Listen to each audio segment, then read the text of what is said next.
दोस्तों, आचार्य चाणक्य ने कहा था कि नजदीकी दुश्मन ज्यादा खतरनाक होता है और दूर का मित्र ज्यादा उपयोगी। ठीक यही बात भारत और अफगानिस्तान के बढ़ते हुए रिश्तों को लेकर भी कही जा सकती है। भारत ने पहली बार तालिबानी अफगानिस्तान की सरकार को एक आइडेंटिटी दी।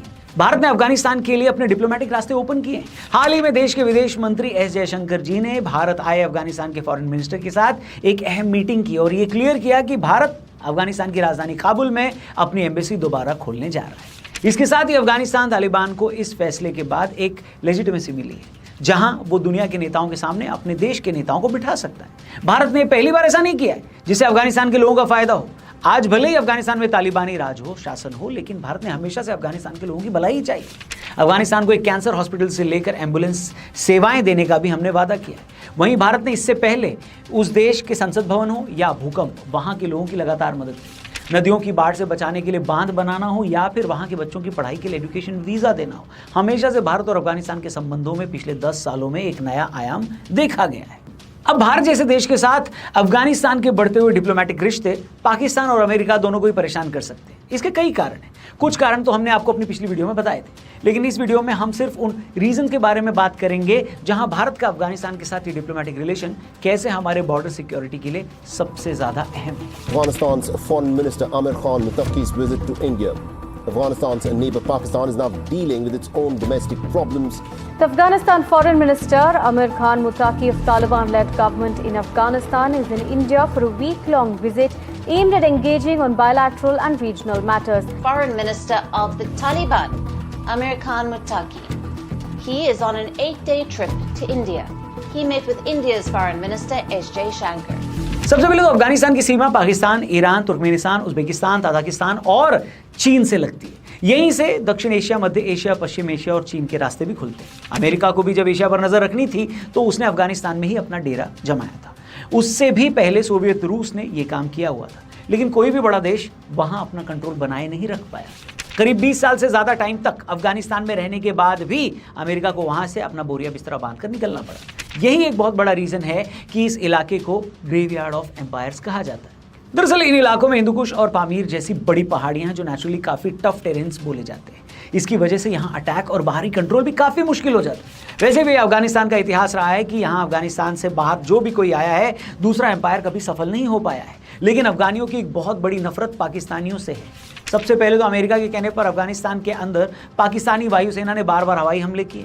अफगानियों का ये लंबे समय से आरोप रहा है कि पाकिस्तान ने आतंकियों को पालने के लिए अफगानिस्तान का इस्तेमाल किया है। अरे बाकी को छोड़िए भाई, अभी कुछ महीने पहले खबर आई कि खुद अफगानिस्तान में बैठा तालिबान इनके आतंकवाद की वजह से परेशान है। किसके? पाकिस्तानियों की। बोला हद है यार पाकिस्तानियों। ऐसे पाकिस्तानियों के लिए अफगानियों की नफरत हमेशा से रही है। रही सही कसर पाकिस्तान ने हाल ही में सभी अफगानियों को अपने देश से निकालने के आदेश देकर कर दी।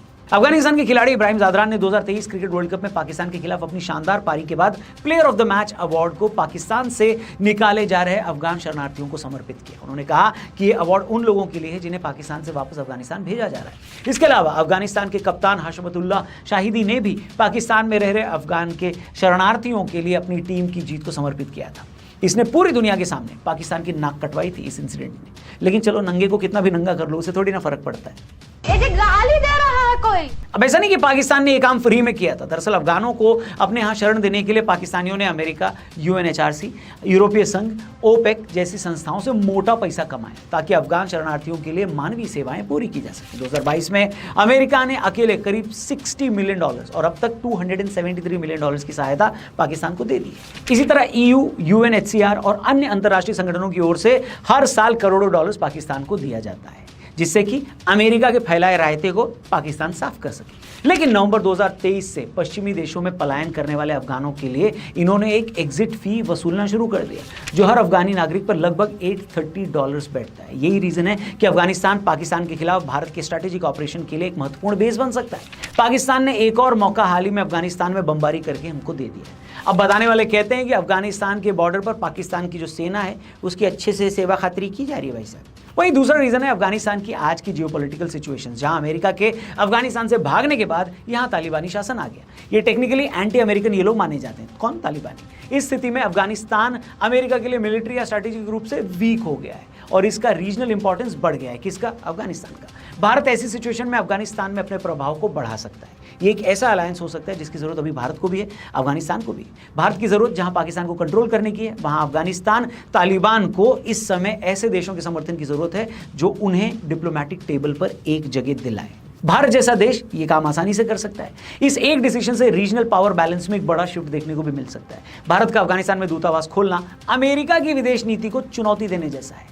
यह संकेत देता है कि भारत इस इलाके में अपना रोल खुद तय कर रहा है, जो कि अमेरिका जैसे सुपर पावर को कभी पसंद नहीं आता। ये एक साफ मैसेज है कि भारत अमेरिका की रहनुमाई पर पूरी तरह निर्भर नहीं है। ये भारत की रीजनल एस्पिरेशन को और इंडिपेंडेंट करता है, साथ ही हमारी स्ट्रैटेजिक लोकेशन को और स्ट्रांग करता है। साथ ही पाकिस्तान के लिए भी एक क्लियर मैसेज है कि भारत अफगानिस्तान के साथ गहरे संबंध बनाए रखना चाहता है, जो भारत की ही सुरक्षा रणनीति का हिस्सा है। लेकिन पाकिस्तानियों को इससे क्या फर्क पड़ता है? निहारी खाकर सो जाने वाली कौम को कहां अपने पड़ोस से कोई लेना देना, बताओ। तीसरा रीजन ये है दोस्तों, वो सो कॉल्ड ढाई मोर्चे की लड़ाई, जिसके बारे में बात करते हुए पाकिस्तान हमको गीदड़ भपकियां देता रहता है। पाकिस्तान का ये मानना रहा है कि एक तरफ चीन और एक तरफ हमारे इंटरनल कॉन्फ्लिक्ट्स भारत को 3 फ्रंट पर लड़ने को मजबूर करेंगे और भारत ऐसी जंग में सबसे ज्यादा कमजोर पड़ेगा, यह पाकिस्तान मानता है। लेकिन अफगानिस्तान के अंदर भारत का बढ़ता हुआ कंट्रोल खुद पाकिस्तान के लिए एक और फ्रंट खोल देता है। वो ऑलरेडी बलूचिस्तान और गिलगिट बाल्टिस्तान में 2 फ्रंट वॉर से घिरा हुआ है। लाहौर में तहरीक लब्बैक वालों को भड़काकर पाकिस्तानियों ने ऑलरेडी अपने यहाँ सिविल वॉर के खतरे बढ़ा दिए। लोन पर जिंदा रहने वाली कौम कहां तक इस सिचुएशन से निकलेगी वो देखने लायक होगा। लेकिन अफगानिस्तान में भारत की मजबूती एक और फ्रंट उसके लिए ओपन कर सकता है, जहां अफगानी लड़ाकों को भारत हथियारों की मदद करके पाकिस्तान में अनरेस्ट क्रिएट कर सकता है। जोर जोर से बोल के लोगों को स्कीमें बता दे। अब देखिए, सुनने में काफी अजीब लगता होगा, लेकिन हम एक आइडल दुनिया में तो जीते नहीं। अगर जीते होते तो पाकिस्तान का आज अस्तित्व होता क्या, बताओ।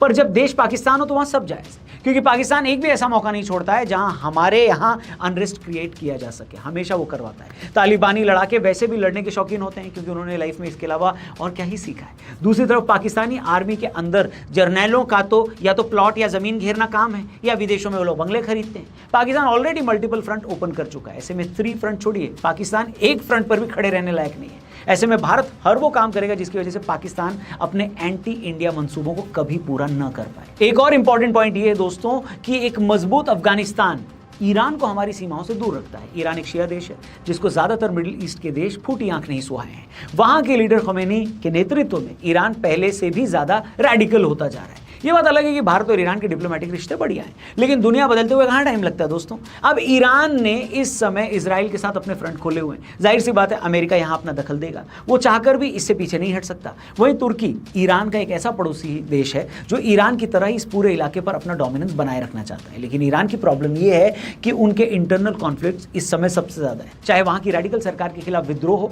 या खुमैनी के खुद के आसपास के नेताओं के साथ मतभेद। ऐसे में अगर ईरान पर कल को तुर्की या अमेरिका का प्रभाव बढ़ जाता है तो एक मजबूत अफगानिस्तान ही हमें उन बॉर्डर इलाकों से बचाएगा। बेसिकली अफगानिस्तान हमारे लिए आज उस गेटवे की तरह काम करता है जहां मिडिल ईस्ट के देश भारत तक अपनी स्ट्रैटेजिक लोकेशन नहीं बना पाते। और दोस्तों, 5वां और सबसे जरूरी पॉइंट है हमारा अफगानिस्तान के साथ हर क्षेत्र में बढ़ता हुआ सहयोग। ये दूतावास खोलने की बात तो अभी शुरू हुई है, लेकिन इससे पहले भी अफगानिस्तान की अलग अलग फ्रंट पर अलग अलग तरीकों से भारत ने मदद की। एक छोटा एग्जांपल देता हूं, क्रिकेट टीम। अफगानिस्तान की क्रिकेट टीम को अपने यहां ट्रेनिंग के लिए भारत ने पूरा स्टेडियम दिया हुआ था। एक टाइम था जब अफगानिस्तान का होम ग्राउंड पता है कौन सा था? ग्रेटर नोएडा का ग्राउंड। अफगानिस्तान के राशिद खान को भारत की नागरिकता देने की मांग भी तब की विदेश मंत्री सुषमा स्वराज जी के पास गई हुई थी। कल्चरली हो या डिप्लोमेटिकली, भारत ने अफगानिस्तान के साथ अपने रिश्ते पहले से मजबूत किए हुए हैं। तो दोस्तों, हमारे लिए पड़ोसी तो जरूरी है, लेकिन पड़ोसी का पड़ोसी उससे भी ज्यादा जरूरी है, क्योंकि वही हमें वो अश्योरेंस देता है, कॉन्फिडेंस देता है कि हम अपनी सीमाओं की रक्षा के लिए किस हद तक जा सकते हैं। इस केस में हमारे लिए वो अफगानिस्तान है। खैर दोस्तों, ये तो रही भारत के स्ट्रैटेजिक पोजीशन की बात। आप बताइए कमेंट करके कि भारत से अफगानिस्तान की नजदीकी देखकर पाकिस्तान क्या सोच रहा होगा। क्या करूं मैं इसका?